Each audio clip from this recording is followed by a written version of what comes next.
الحمد لله رب العالمين، والصلاة والسلام على أشرف الأنبياء والمرسلين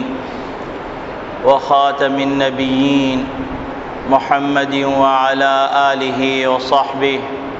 ومن تبعهم بإحسان ودعا بدعوتهم إلى يوم الدين. أما بعد، فأعوذ بالله من الشيطان الرجيم. بسم الله الرحمن الرحيم. قال الله تبارك وتعالى: واعتصموا بحبل الله جميعا ولا تفرقوا واذكروا نعمة الله عليكم إذ كنتم أعداء فألف بين قلوبكم فأصبحتم بنعمته إخوانا وكنتم على شفا حفرة من النار فأنقذكم منها. وقال النبي صلى الله عليه وسلم: المسلم أخو المسلم لا يظلمه ولا يسلمه، او كما قال علیہ الصلاۃ والسلام. میرے محترم بزرگوں، عزیز دوستوں، دینی اسلامی بھائیوں، اللہ رب العالمین نے نبی اکرم صلی اللہ علیہ وسلم کے ذریعے سے ایک ایسا مبارک اور روشن دین عطا فرمایا کہ اس دین کے آنے کے بعد تمام مذاہب و ادیان وہ منسوخ ہو گئے. یہ ایک کامل اور مکمل دین ہے، اور یہ دین پہاڑوں کے لیے صرف نہیں ہے، یہ دین صرف غاروں کے لیے نہیں ہے، یہ دین صرف ڈھانچوں کے لیے نہیں ہے، یہ دین گاؤں اور گوٹھوں کے لیے صرف نہیں ہے، یہ دین ایک مکمل ضابط حیات ہے. زندگی کے ہر شعبے کو براہ راست مخاطب بھی کرتا ہے اور عملی تصویر پیش کرنے کا مطالبہ بھی کرتا ہے. یہ دین صرف لفاظیوں کا مجموعہ نہیں ہے، بلکہ یہ دین ایک ایسا ضابط حیات ہے کہ جس ضابط حیات نے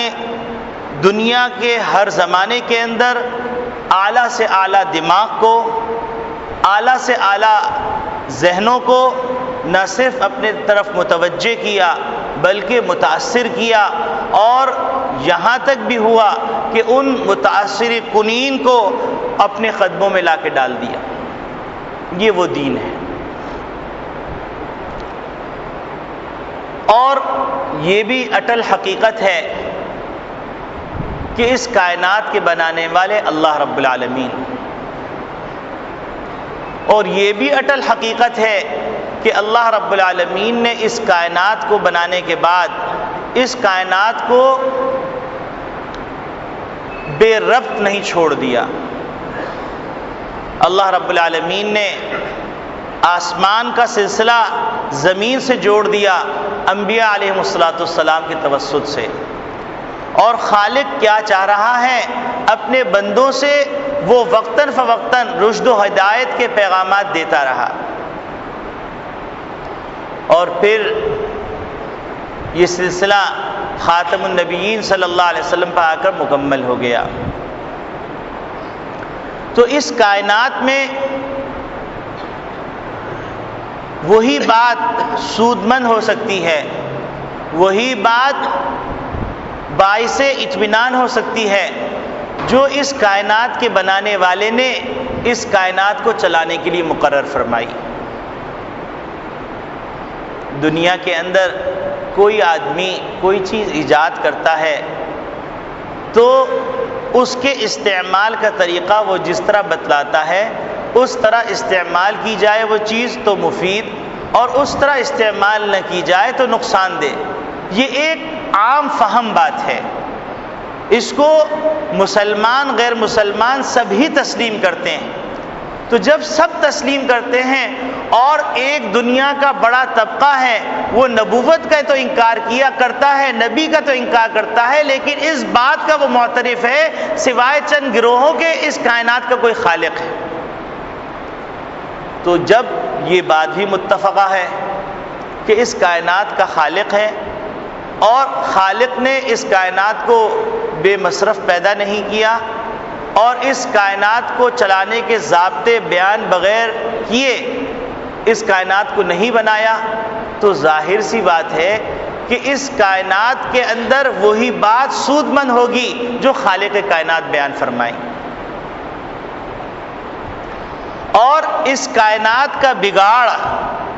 اسی طریقے پہ درست ہوگا جس طریقے پہ درستگی کا طریقہ خالق کائنات نے بتلایا ہے۔ باقی افلاطون کا فلسفہ، فیثاغورس کا فلسفہ یا کسی اور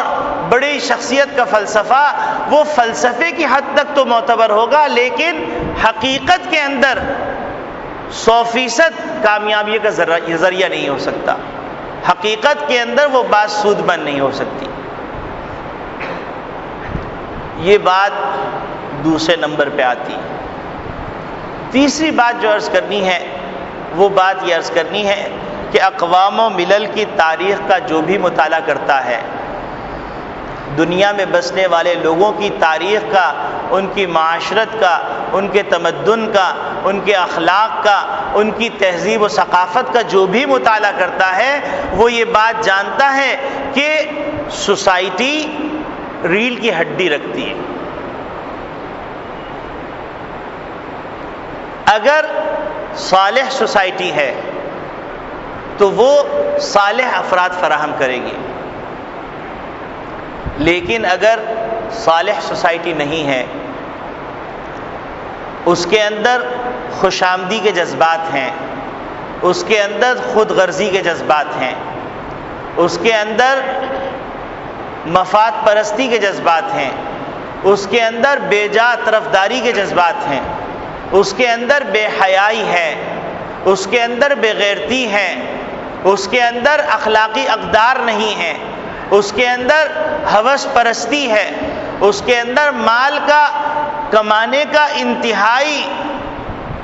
نہ ختم ہونے والا جذبہ اور نہ ختم ہونے والی پیاس ہے، تو ایسی سوسائٹی صالح افراد فراہم نہیں کر سکتی،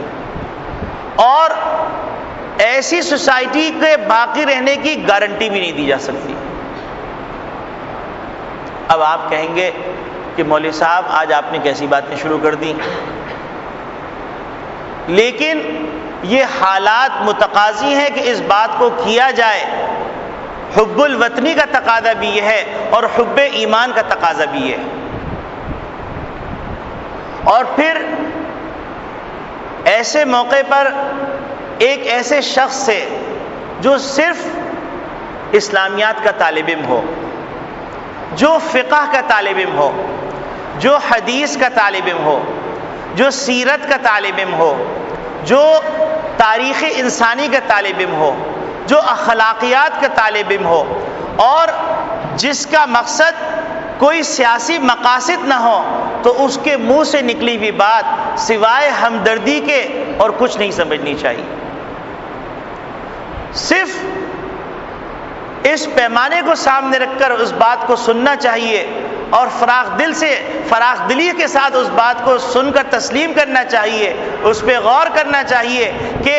جو آدمی کہہ رہا ہے وہ محمد صلی اللہ علیہ وسلم کا امتی ہے، محمد صلی اللہ علیہ وسلم کی تعلیمات کا پڑھنے پڑھانے والا ہے، اور اس نے یہ حدیث الدین النصیحہ پڑھی ہے کہ دین خیرخواہی کا نام ہے، تو اسی پر محمول کر کے اس کی بات کو فراخ دلی سے سنا جائے، خواہ وہ بات کتنی کڑوی ہو، خواہ وہ بات کتنی سہانے روح ہو،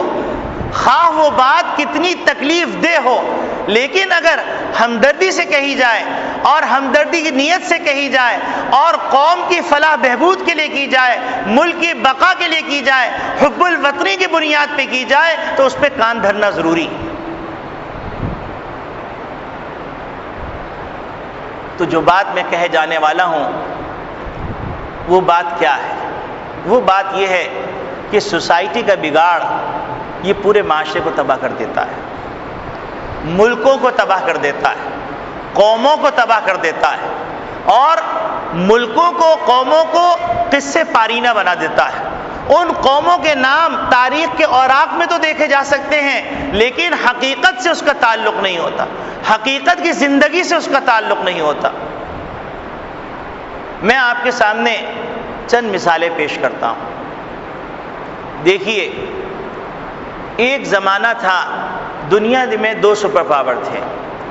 ایک رومن امپائر تھا اور دوسرا پرشین امپائر تھا، جس کو رومی سلطنت کہتے ہیں اور جس کو فارس کی سلطنت کہتے ہیں۔ رومن امپائر کے اندر ہرقل جیسا انتہائی ذہین اور فہیم جنرل تھا، لیکن اس قوم کے اندر چند ایسی بیماریاں پیدا ہو گئی تھیں، اس سوسائٹی کے اندر ایسی اخلاقی گراوٹیں پیدا ہو گئی تھیں کہ اس جیسا جرنل بھی اس قوم کو نہیں بچا سکا۔ وہ برائیاں کیا تھیں؟ عیاشی، فحاشی، مفاد پرستی، خود غرضی، بے جا طرفداری۔ تو اس کا انجام کیا ہوا؟ اس کا انجام یہ ہوا کہ رومن امپائر جو اپنا ایک پورا کلچر رکھتی تھی، ایک ثقافت رکھتی تھی، اور جو رومن سوسائٹی نے ایسے افراد پیدا کیے تھے کہ جو اعلیٰ دماغ سمجھے جاتے تھے، قانون دان سمجھے جاتے تھے اور جرنیل سمجھے جاتے تھے، ایسی قوم، اس قوم کی سوسائٹی کے اندر یہ بیماریاں جب پیدا ہوئیں تو ہرقل جیسا آدمی بھی اس قوم کو نہیں بچا سکا، اور عرب کے ریگستانوں سے ایک قافلہ اٹھتا ہے جس قافلے کی تاریخ خونی جنگوں پر مشتمل ہوتی ہے، اور اس قوم کو ابھی قریب زمانے میں ہی محمد عربی صلی اللہ علیہ وسلم نے انسانیت کا درس دیا تھا۔ اس قوم کو نبی کریم صلی اللہ علیہ وسلم نے قریبی زمانے میں سے جنگل کے قانون سے نکال کر انسانیت کا قانون دیا تھا۔ وہ قوم اٹھتی ہیں اور اٹھنے کے بعد جب رومن کے دروازوں سے ٹکراتی ہیں، رومن امپائر سے ٹکراتی ہیں، تو بڑے بڑے دروازے اس لشکر کو لشکر کو روک نہیں سکتے اور دروازے ٹوٹ جاتے، کیونکہ اس قوم کے اندر ناانصافی آ گئی تھی، اور اس قوم کے اندر بے اعتدالی آ گئی تھی، اس قوم کے اندر اخلاقی گراوٹ آ گئی تھی، اس قوم کے اندر عیش پرستی آ گئی تھی، اس قوم کے اندر شراب نوشی کا عام چلن ہو گیا تھا، اس قوم کے اندر مفاد پرستی کا عام چلن ہو گیا تھا، اس قوم کے اندر بے جا طرفداری کا عام چلن ہو گیا تھا۔ تو پھر دنیا نے دیکھا کہ رومن امپائر ایک خس و خاشاک کی طرح سمٹا، اور ایسا سمٹا کہ آج اٹلی کے کونے میں بیٹھا ہوا ہے۔ دوسری طرف ہم چلتے ہیں پرشین امپائر کی طرف۔ پرشین امپائر کی طرف جاتے ہیں تو وہاں پر بھی ہم کو یہی سب کچھ نظر آتا ہے، اور اس کا نتیجہ یہ ہوتا ہے کہ جب عرب کے ریگستانوں سے اٹھنے والا یہ قافلہ پرشین امپائر سے ٹکراتا ہے تو پھر وہ بھی خس و خاشاک کی طرح جھاگ کی طریقے سے اڑ جاتے ہیں، اور دنیا کے اندر سمٹتے سمٹتے چھوٹے سے ملک کی شکل اختیار کر جاتے ہیں جس کا نام آج ایران ہے۔ تیسری طرف ہم اسلامی دنیا کی طرف چلتے ہیں تو ہم کو بغداد کی سلطنت نظر آتی ہے، اور خوارزم شاہ کی سلطنت کو جب ہم دیکھتے ہیں تو دنیا کی تاریخ کے اندر اتنی بڑی اسلامی سلطنت کم لوگوں کو نصیب ہوئی، لیکن پھر ہوا کیا کہ وہاں پر بھی یہ سوسائٹی کا جو ناسور تھا، سوسائٹی کے اندر لگنے والا جو گھن تھا، وہ گھن اس کو لگ گیا۔ مفاد پرستی، بے جا طرفداری، غلط سفارش، رشوت ستانی اور بے حیائی، بے غیرتی، یہ تمام چیزیں پیدا ہوئیں تو پھر منگولوں کا ایک قافلہ اٹھتا ہے جن کو کھانے کی تمیز نہیں تھی، جن کو پہننے کی تمیز نہیں تھی، جن کو لوگ تاتاریوں کے نام سے یاد کرتے تھے، وہ قوم اٹھتی ہیں اور ایک لشکر چلتا ہے اور بغداد کو ایسا رونتا ہوا جاتا ہے کہ 21 لاکھ کی آبادی میں سے 18 لاکھ سے 19 لاکھ کو کاٹ کے پھینک دیا جاتا ہے، اور ان کی دہشت ایسی بیٹھ جاتی ہے ان منگولوں کی کہ یہ مثل مشہور ہو چکی ہوتی ہے کہ اذا قیل ان التترا قد ہزموا فلا تصدقوا، اگر تم سے کوئی کہتا ہے کہ تاتاریوں کو کہیں شکست ہوئی ہے تو تم تصدیق نہ کرنا۔ اور دنیا دیکھتی ہے کہ وہاں پر یہ صورتحال پیش آ جاتی ہے کہ منگولوں کی عورت کسی مسلمان لحیم شہیم 7 فٹ کے مسلمان کو پکڑتی ہے اور پکڑنے کے بعد اس کو کہتی ہے لیٹ جا، تو خوف سے کہ چونکہ وہ منگولوں کی عورت ہے خوف سے لیٹ جاتا، وہ تلاش کرتی خنجر، اس کے پاس خنجر نہیں ملتا تو وہ کہتی یہاں لیٹا رہے، میں ابھی گھر سے خنجر لے کے آتی ہوں۔ روایات میں لکھا ہوا ہے، تاریخ کے اوراق میں یہ بات لکھی ہوئی ہے، وہ گھر جاتی ہے، اپنے گھر کا کام کاج کرتی ہے اور اپنے بچے کو دودھ پلاتی ہے، چھری لے کے آتی ہے، اور وہ مسلمان اسی طرح کپ کپی کے عالم میں زمین میں پڑا رہتا ہے۔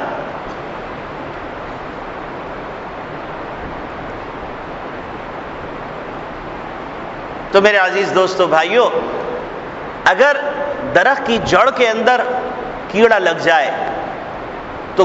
درختوں کے پتوں پہ پانی ڈالنے سے کچھ نہیں ہوگا۔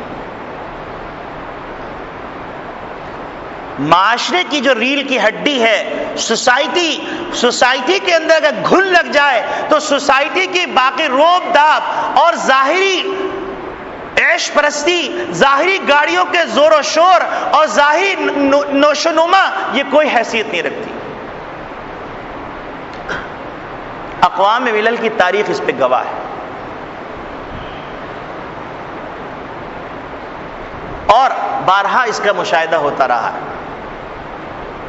انسانی تاریخ کا جب بھی مطالعہ کریں گے تو آپ کو ایسے بے شمار واقعات ملیں گے کہ اگر سوسائٹی کے اندر کیڑا لگ گیا تو پھر وہ قوم باقی نہیں رہتی۔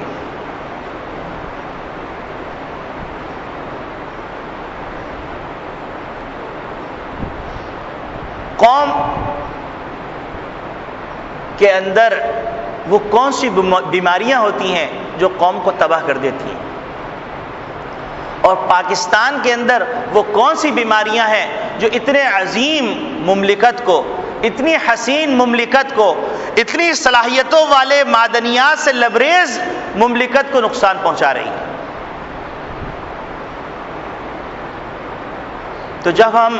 دیانتداری سے غور کرتے ہیں تو ہم کو ایک بات تو نظر آتی ہے، وہ یہ ہے کہ یہاں پر انسانیت کا مفہوم نہیں جانا جاتا، انسان کی قدر و قیمت نہیں ہے۔ انسان اتنا بے حقیقت ہو گیا کہ کسی آدمی کا پالتو کتا اس سے زیادہ حقیقت والا ہے۔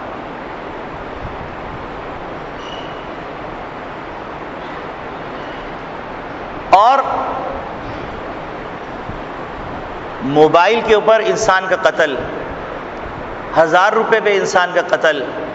500 روپے پہ انسان کا قتل، معمولی جھگڑے پہ انسان کا قتل، میاں بیوی کے جھگڑے پہ انسان کا قتل، توہم اور شک کی بنیاد پر انسان کا قتل، یہ ایک عام مرض ہو گیا، وبا کی صورت اختیار کر گیا۔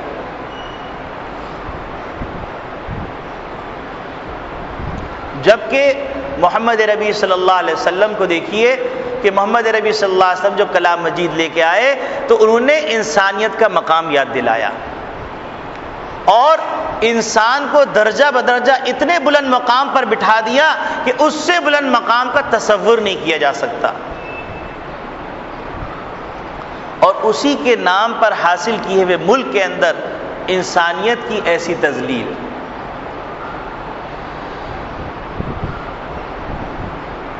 دوسری خطرناک بیماری جو ہمارے معاشرے کو کھا رہی ہے وہ ہے آپس کا افتراق، آپس کا انتشار، کہ ہم پاکستانی اور مسلمان کے علاوہ سب کچھ ہیں۔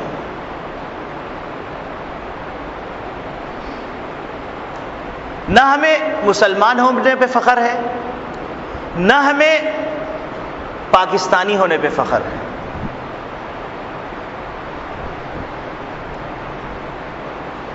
جبکہ دنیا کے اندر معمولی ریاستیں، اس کے باشندے اپنے آپ کو اس ریاست کی طرف منسوب کرتے ہوئے فخر سے کہتے ہیں کہ میں فلاں فلاں ملک کا رہنے والا ہوں۔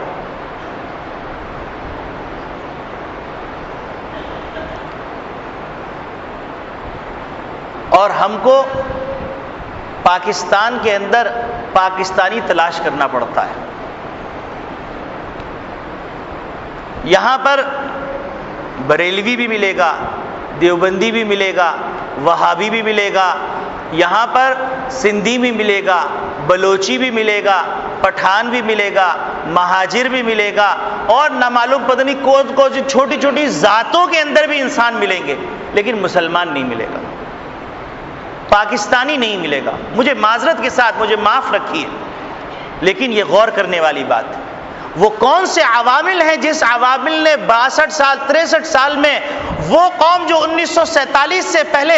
ایک ملک کا مطالبہ کر رہی تھی اور اسی ملک کے حاصل ہونے کے بعد وہ ملک ایک قوم کا مطالبہ کر رہا ہے، جو معدنیات سے لبریز ملک ہو، صلاحیتوں سے لبریز ملک ہو،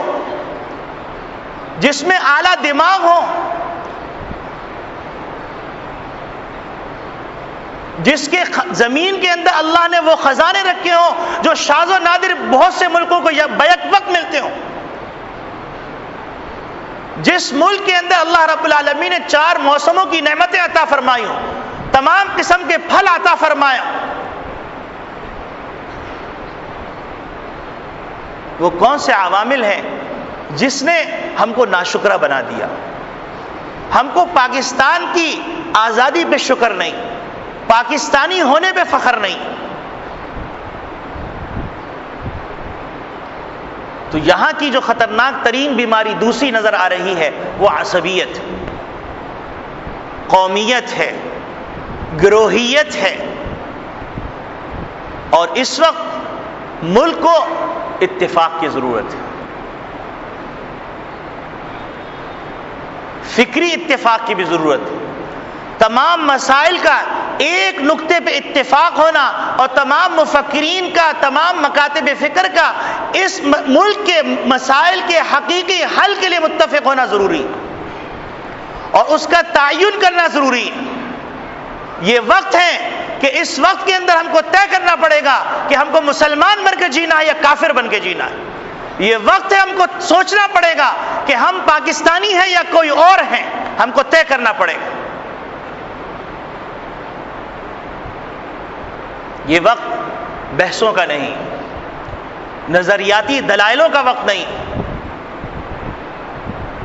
یہ وقت اس بات کا نہیں ہے کہ جو آدمی اسلام کے نام پہ جھنڈا کھڑا کرے اور اتفاق اور اتحاد کی بات کرے تو پوچھا جائے کہ وہ کون سے فرقے سے تعلق رکھتا ہے، کون سے قوم سے تعلق رکھتا ہے، کون سے مسلک سے تعلق رکھتا ہے، کون سی ذات پات سے تعلق رکھتا ہے۔ یہ ہندوؤں کا کلچر ہے۔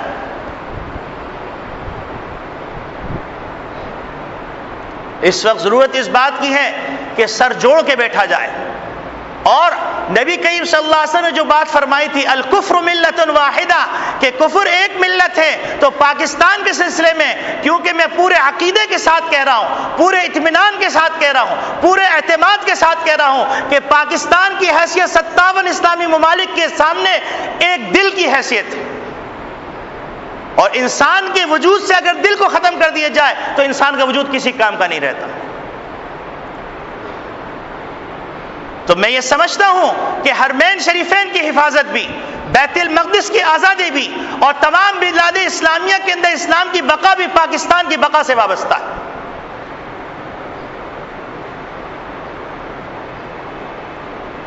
اس وقت پوائنٹ اسکور کرنے کا وقت نہیں ہے کہ ہر سیاسی جماعت، ہر کوئی فرقہ، ہر فرد اپنی 1.5 انچ کی مسجد بنا کر اسی کے اندر پوائنٹ اسکور کر رہا ہے۔ یاد رکھیے، اس وقت سے ڈریے کہ جب کوے کی حلت اور حرمت کی بحثیں ہو رہی تھیں اور ملک کے اندر انتشار تھا، اس تاریخ کو مت دہرائیے۔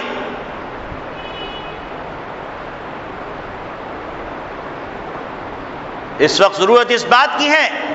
کہ تمام وسائل اس بات پہ خرچ کیے جائیں کہ قوم کے اندر جو انتشار ہے، ذہنی انتشار ہے، بد اعتمادی کی فضا ہے، اس فضا کو ختم کیا جائے، اور تمام مکاتب فکر کے لوگ، تمام سیاسی پلیٹ فارم کے لوگ ایک نقطے پہ متفق ہو جائیں کہ پاکستان کا مطلب کیا؟ لا الہ الا اللہ۔ ایسے موقع کے اوپر مختلف چینلز یہ اس بات پہ بحث کر رہے ہیں کہ پاکستان اسلامی ریاست کے طور پہ حاصل کیا گیا یا سیکولر ریاست کے طور پہ حاصل کیا گیا۔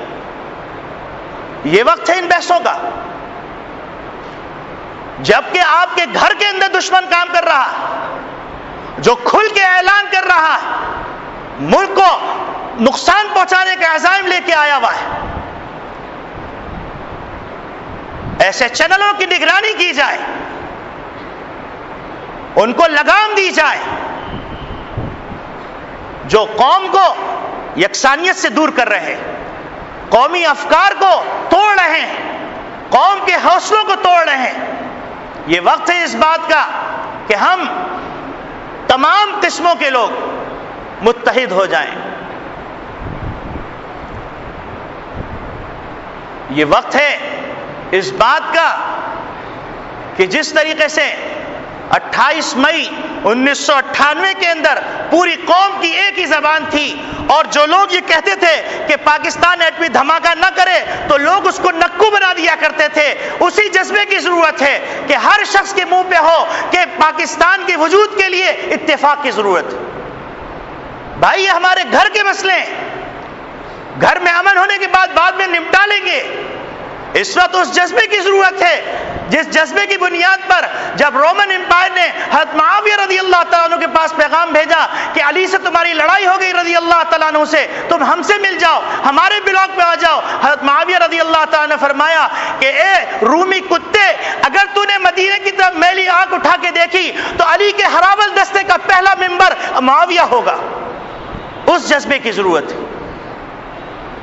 اس وقت انتشار کی ضرورت نہیں ہے، اس وقت اپنے بااعتماد اداروں کو مشکوک کرنے کی ضرورت نہیں ہے،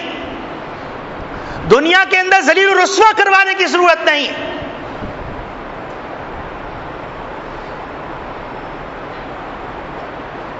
یہ معمولی واقعہ مت سمجھیے،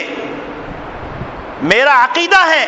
اور بڑے بڑے اکابرین کا یہ عقیدہ ہے کہ سلطنت عثمانیہ کا سقوط جتنا خطرناک تھا، شاید پاکستان کا سقوط اس سے زیادہ خطرناک ہو سکتا ہے۔ تو لہذا پاکستان کی حفاظت یہ ایمان کا تقاضا ہے، اسلامی تقاضا ہے، یہ کوئی سیاسی تقاضا نہیں ہے، یہ وطنیت کی دعوت نہیں ہے۔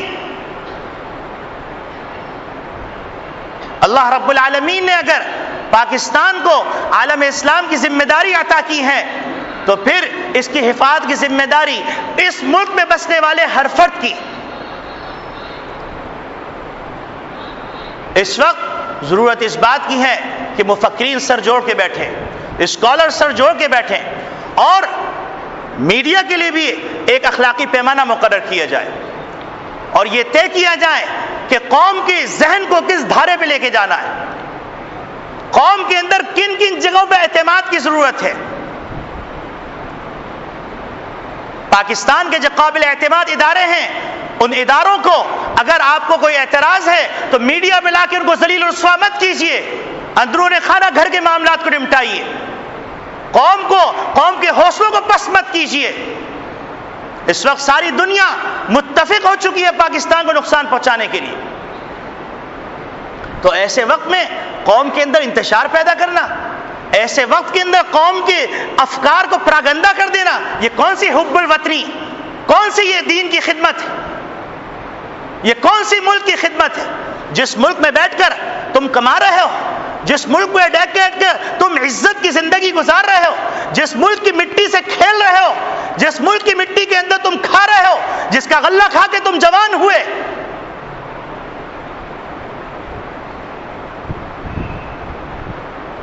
اس سے غداری، اس سے بے وفائی، تو انجام غداروں کا دیکھ لو۔ ظاہر شاہ کو زمین نہیں ملی تھی مرنے کے بعد، دیکھ لو ابھی خلیج اور مڈل ایسٹ کے اندر جو واقعات رونما ہوئے ہیں، کون اپنی دولت کو بچا سکا ہے؟ اور میر جعفر میر صادقوں کی تاریخ گواہ ہے کہ وہ ذلت سے ہی مرتے ہیں۔ قوم سے لوٹی ہوئی دولت، قوم کی حفاظت کے لیے استعمال کرو. کہیں ایسا نہ ہو کہ جب ایک وقت آیا مسلمان بادشاہوں کو گرفتار کر لیا گیا. عباسی دور کے زمانے کا واقعہ ہے کہ ایک بادشاہ کو گرفتار کیا گیا. گرفتار کرنے کے بعد اس بادشاہ کو ناشتے کے اندر ہیرے جواہرات پیش کیے گئے. تو تاتاری سردار نے کہا یہ چادر ہٹائیے. اس پہ جو ڈھکی ہوئی تھی چادر وہ ہٹائی گئی. تو اس نے کہا کہ یہ تو ہیرے جواہرات ہیں، کھا نہیں سکتے، یہ سونے کی ڈلیاں ہیں، یہ کھا نہیں سکتے. تو انہوں نے کہا لیکن تم نے تو جمع ایسے ہی کیا تھا جیسے یہ ہمارے ساتھ ہیں. تم نے کیوں نہیں کیا کہ ان ہیرے جواہرات کے ذریعے سے، ان سونے کی سلوں کے ذریعے سے اپنے فوجیوں کو مضبوط کر دیتے، اپنے قوم کے اندر جذبہ جہاد پیدا کر دیتے. تو آج ہم بغداد کے اندر نہیں پہنچ پاتے. قومی دولت لوٹ لی تو اس کا کفارہ یہ ہے کہ اپنی قوم کی تعمیر میں وہ دولت لے آؤ. اپنی فوج کو مضبوط کرو، اپنے فوجی اداروں کو مضبوط کرو، اپنے سول اداروں کو مضبوط کرو. عدالت کے اندر ان افراد کو پہنچاؤ جو انصاف کا تقاضا جانتے ہوں، جو اسلامی اقدار کو جانتے ہوں، اسلامی احکامات کو جانتے ہوں، جن میں للہیت ہو، جن میں اللہ کے سامنے جواب دہی کا احساس ہو. یاد رکھو تاریخ کے اس راستے پہ، اس دوراہے پہ پاکستان پہنچ چکا ہے کہ اس وقت اس کو فیصلہ کرنا پڑے گا زندہ قوموں میں رہنا ہے یا مردہ قوموں میں رہنا ہے. اس سے زیادہ کیا افسوسناک بات ہوگی کہ اسرائیل کا اخبار کارٹون چھاپتا ہے تو کارٹون چھاپنے کے بعد ہمارے صدارتی محل کو لکھتا ہے، صدارتی محل کو یہ امریکہ کا سیلون ہے، یعنی بال کاٹنے والے حجام کی دکان ہے. اور ہمارے وزیر داخلہ کو کارٹون میں ظاہر کرتا ہے کہ وہ سب کے بال کاٹ رہا ہے، اور دوسرے شخص کو دکھایا جا رہا ہے کہ وہ امریکن ٹائیاں اور پتلونیں بانٹ رہا ہے. اور ہمارے جو ایٹمی پلانٹ ہے اس کی تصویر دکھائی جا رہی ہے، اور اس تصویر کے اندر دکھایا جا رہا ہے کہ بچے سیڑھیاں لگا کے اس کے اندر کود رہے ہیں. دنیا کے اندر جگہسائی کی جا رہی ہے. کیا دنیا کے عزائم پاکستان کے بارے میں کیا آشکارا نہیں؟ یہ مذہبی مسئلہ ہے، یہ ایمان کا تقاضا ہے. قوم کو متحد کیجئے، اور قوم کو متحد کرنے کے لیے جتنے وسائل بروکار لانے پڑیں قوم آپ کو زندہ یاد رکھے گی. میں تو یہاں تک کہتا ہوں کیانی صاحب، جنرل پاشا صاحب اور صدر پاکستان صاحب، آپ چاہتے ہیں کہ تاریخ میں آپ کا نام سلطان صلاح الدین ایوبی کے ساتھ لکھا جائے، محمد بن قاسم کے ساتھ لکھا جائے، محمود غزنوی کے ساتھ لکھا جائے، نور الدین زنگی کے ساتھ لکھا جائے، ہارون الرشید کے ساتھ لکھا جائے، تو آپ تاریخ کو رقم کیجئے. اور میں وہ جملہ دہراتا ہوں جو مولانا سید ابو الحسن علی ندوی رحمۃ اللہ علیہ نے یاسر عرفات کے سامنے فرمایا تھا کہ آپ آگے بڑھیے، ان وراءکم جیشا عرب رمن، کہ آپ آگے بڑھیے، ایک لشکر جرار ٹھاٹے مارتا ہوا سمندر آپ کے پیچھے. آپ سمجھیے اپنے مقام کو. اور پھر آپ یہ بھی سمجھیے کہ پورے عالم اسلام کے اندر پاکستان سے محبت ہے. میں چند واقعات بیان کرتا ہوں. ایک واقعہ، ایک بڑے صحافی سعودی عرب میں تھے 1998 28 مئی کو، وہ اپنا واقعہ بیان کرتے ہیں کہ میں ہوٹل میں کھانا کھا رہا تھا، ٹی وی چل رہا تھا، لیکن چونکہ عربی میں خبرنامہ چل رہا تھا تو لہٰذا میں نے ٹی وی کی طرف پیٹ کی اور اپنے کھانے میں مشغول ہو گیا. لیکن ایک عجیب بے چینی پورے ہوٹل میں دیکھ رہا تھا کہ ہر آدمی ٹی وی کی طرف اونچا ہو کے دیکھنے کی کوشش کر رہا ہے کہ اتنے میں کیا کہتے ہیں کہ میں کیا دیکھتا ہوں کہ ایک دم ایک دھماکے کی آواز آئی اور لوگوں نے اللہ اکبر کا نعرہ لگایا. کہنے لگے مجھے تعجب ہوا کہ یہ کیا ہو گیا.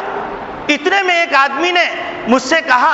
اشارہ کیا، ہذا پاکستانی، ہذا پاکستانی، یہ پاکستانی. وہ صحافی کہتے ہیں کہ سارے عرب میرے گرد جمع ہو گئے، میرے ہاتھ کو چوم رہے ہیں، مجھے بوسہ دے رہے ہیں. میں نے پوچھا کیا ہو گیا؟ کہیں گے پاکستان نے ہندوستان کے مقابلے میں ایٹمی دھماکہ کر دیا. اور کہنے لگے کہ جذبات کا یہ عالم تھا کہ ان کی آنکھوں سے آنسو جاری ہیں.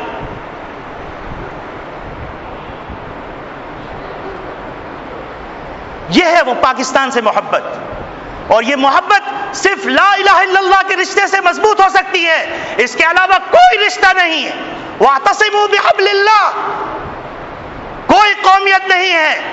کوئی عصبیت نہیں ہے، صرف لا الہ الا اللہ. 1947 سے بر صغیر کی گلیوں میں جو آواز لگائی گئی تھی کہ پاکستان کا مطلب کیا، لا الہ الا اللہ. بانی پاکستان کی اگر وفاداری کرنا چاہتے ہو تو پاکستان کا مطلب بیان کرو قوم کو، اور اس کے تقاضوں کو پورا کرو. پھر اسی طریقے سے جب دوسرا واقعہ رونما ہوتا ہے کہ پاکستان نے دھماکے کیے،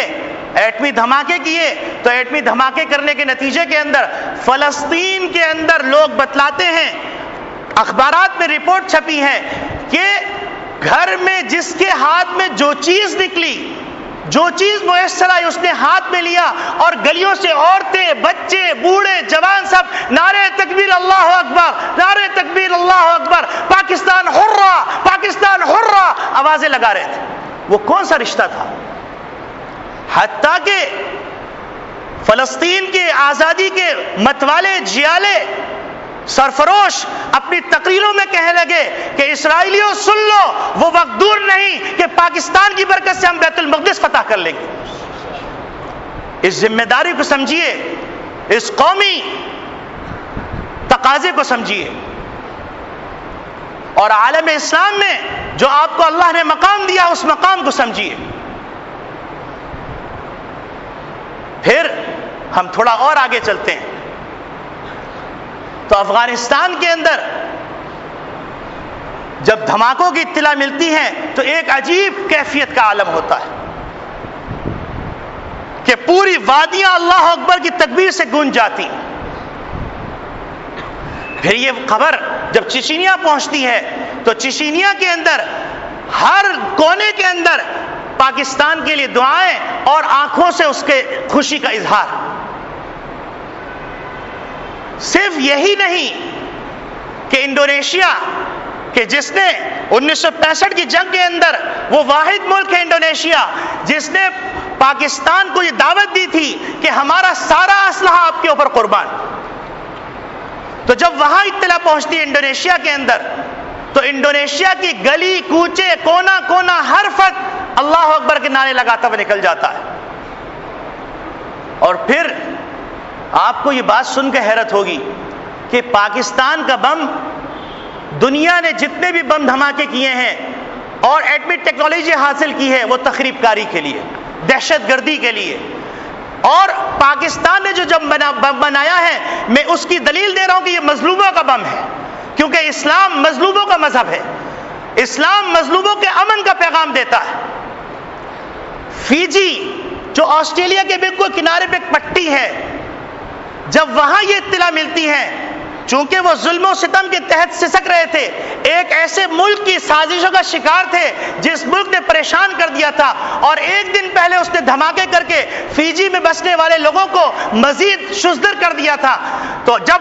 پاکستان نے ایٹمی دھماکہ کیا تو اس ایٹمی دھماکے کے نتیجے کے اندر فیجی کے لوگ گلیوں میں باہر نکل آئے، اور فیجی کی حکومت نے 3 دن تک متواتر جشن کا اعلان کیا. تو پاکستان کا ایٹمی بم یہ مظلوموں کا بم ہے، مظلوموں کو امن دینے کا بم ہے. تو اس کی حفاظت بھی مظلوم ہی کریں گے، ظالم اس کی حفاظت نہیں کر سکتے. تو میرے عزیز دوستو بھائیوں، 28 مئی کل ہے جس کو یوم تکبیر کے طور پہ منایا جا رہا ہے. لیکن قوموں کی تقدیر لکھنے والے اور قوموں کا تجزیہ کرنے والے جب تجزیہ کرنے بیٹھیں گے تو وہ یہ کہیں گے کہ یہ صلاحیتیں ہیں لیکن قوم ایک کیوں نہیں ہے، جبکہ تمہارے پاس کلمہ ایک ہے، جبکہ تمہارے پاس مذہب ایک ہے، جبکہ تمہارا خدا ایک ہے، جبکہ تمہاری کتاب ایک ہے، جبکہ تمہارا نبی ایک ہے، جبکہ تمہاری نماز ایک ہے، تمہارا روزہ ایک ہے، تمہارا حج ایک ہے، تمہاری زکوٰۃ کا نظام ایک ہے، تمہارے عشر کا نظام ایک ہے، تمہاری تجارت کا نظام ایک ہے، تمہاری معاشرت کا نظام ایک ہے، تمہارے معاملات کا نظام ایک ہے، تمہارے اخلاق کا نظام ایک ہے، تمہاری معاشرت کا نظام ایک ہے، تمہاری بسنے والے لوگ ایک زمین میں بس رہے ہیں، ایک زمین سے کھا رہے ہیں، پھر وہ ایک کیوں نہیں؟ دنیا قومیتوں پہ اتحاد کر دیتی ہے، زبانوں پہ اتحاد کر دیتی ہے، کیونکہ ان کے پاس وہ محرک نہیں ہے جس محرک کی بنیاد پر، وہ نقطہ اتحاد نہیں ہے جس نقطہ اتحاد کی بنیاد پر قوموں کو جوڑا جا سکتا ہے۔ لیکن پاکستان کے پاس وہ کلمہ ہے کہ 57 اسلامی ممالک کو لیڈ کر سکتا ہے، 57 اسلامی ممالک کی دل کی دھڑکن بن سکتا ہے، کشمیر کی ماؤں بہنوں کی آبرو کی حفاظت کر سکتا ہے، دنیا کے ہر کونے کے اندر جہاں ظلم ہو رہا ہے ظالم کا ہاتھ پکڑ کے توڑ سکتا ہے۔ لیکن پہلے اس قوم کو ایک ہونا پڑے گا، فکری طور پہ ایک ہونا پڑے گا، نظریاتی طور پہ ایک ہونا پڑے گا۔ یہ وقت نہیں ہے مختلف ٹاک شوز کے اندر قوم کو انتشار کے اندر مبتلا کرنے کا، قوم کے مقتدر اداروں کو رسوا کرنے کا وقت نہیں۔ آپ کے پاس وسائل ہیں، آپ ان وسائل کو بروئے کار لے آئیے، ان کالی بھیڑوں کو ذبح کر ڈالیے جو قوم کی جڑوں کو کاٹ رہے ہیں، لیکن دنیا میں جھگسائی مت کروائیے۔ قوم کا جو ادارہ مستحکم ہے اس کو رسوا مت کیجیے، اس کو مستحکم رہنے دیجیے۔ ہاں، اس کے اندر جو شرپسند داخل ہو گئے، جو زر خرید غلام داخل ہو گئے، ان غلاموں کو ان کے گلوں میں نکیل، گلوں میں توق ڈال کے گھسیٹ کے دریا برد کر دیجیے۔ آپ ان وسائل کو لے کے آئیے، نورا کشتی چھوڑ دیجیے۔ تو اس ملک کے لیے تیسرا خطرناک خطرہ ہے، وہ ہے دولت کی ہوس اور دولت کمانے کا جذبہ۔ اسلام نے دولت کی تعریف کی ہے بشرطے کہ خیر میں استعمال، دولت کمانے کی ترغیب دی ہے بلکہ جائز طریقے سے، لیکن ایسی دولت جو قوم کی غیرت کا سودا کرے، ایسی دولت جو قوم کو غلامی میں ڈال دے، ایسی دولت جو قوم کو غیر مستحکم کر دے، جو ملک کو نقصان پہنچا دے، ایسی دولت پہ اللہ، اللہ کے رسول کی، ملائکہ کی، تمام انسانوں کی پھٹکار۔ یہ بات اجاگر کرنے کی ضرورت ہے۔ قوم کو تعمیر کیجئے اس بات پر کہ حلال کا ایک لقمہ وہ بہتر ہے حرام کے 100 لقموں سے، اور وہ لقمہ جس لقمے نے میر جعفر کو 2 ٹکڑے کروائے اور ٹیپو سلطان کو شہادت کے درجے پہ پہنچانے کے سبب بنے، اور پھر بر صغیر کی تاریخ نے وہ عبرتناک منظر دیکھا کہ 200 سال تک سسکتے رہے، دم توڑتے رہے۔ اللہ رب العالمین نے یہ آزاد مملکت عطا فرمائی۔ اس آزاد مملکت کو قوم کو بتلائیے یہ ہماری مملکت ہے، اور اپنے تمام وسائل بروئے کار لائیے، قوم کو ایک فکر میں متحد کیجیے، قوم کے اندر سے انتشار ختم کیجیے، قوم کو صحیح خبروں سے آراستہ کیجیے، الٹی سیدھی بکواسات کر کے قوم کو منتشر نہ کیجیے، کیونکہ جنگیں حوصلوں سے لڑی جاتی ہیں، اسلحے سے نہیں لڑی جاتی۔ اگر 9/11 کے بعد پوری دنیا جنگل بن گئی، اس میں جنگل کا قانون بن گیا، تو کیا اب مہران بیس پہ حملے کے بعد اور دیگر خطرناک واقعات کے بعد پاکستان حالت جنگ میں نہیں آ گیا؟ اب مزید کس حالت جنگ کا پیغام دیا جائے گا؟ تو میرے عزیز دوستو، بھائیوں، یہ وقت ہے قوم کو متحد کرنے کا، یہ وقت ہے قوم کو کلمہ لا الہ الا اللہ کا پیغام دینے کا، اور یہ وقت ہے یہ جو 3 بیماریاں بتلائی گئی ہیں ان بیماریوں کا سدباب کرنے کا۔ مختلف شعبے بانٹ دیجئے، ایک شعبہ اس بات پہ کام کرے کہ قوم کے اندر سے قوم کا سودا کرنے، ملک کا سودا کرنے کی نفرت پیدا ہو جائے، دولت کی ہوس ختم ہو جائے۔ ایک شعبہ کام اس پہ لگا دیجئے، اللہ والوں سے رابطہ کیجئے، علماء سے رابطہ کیجئے، اور یہ ملک سب کا ہے، ہر بسنے والے انسانوں کا ہے، اور اسلام کبھی بھی اقلیتوں کے حقوق کو پامال نہیں کرتا. یہی وجہ ہے 62-63 سال کے اندر یہاں اقلیتوں کو پورا تحفظ حاصل ہے.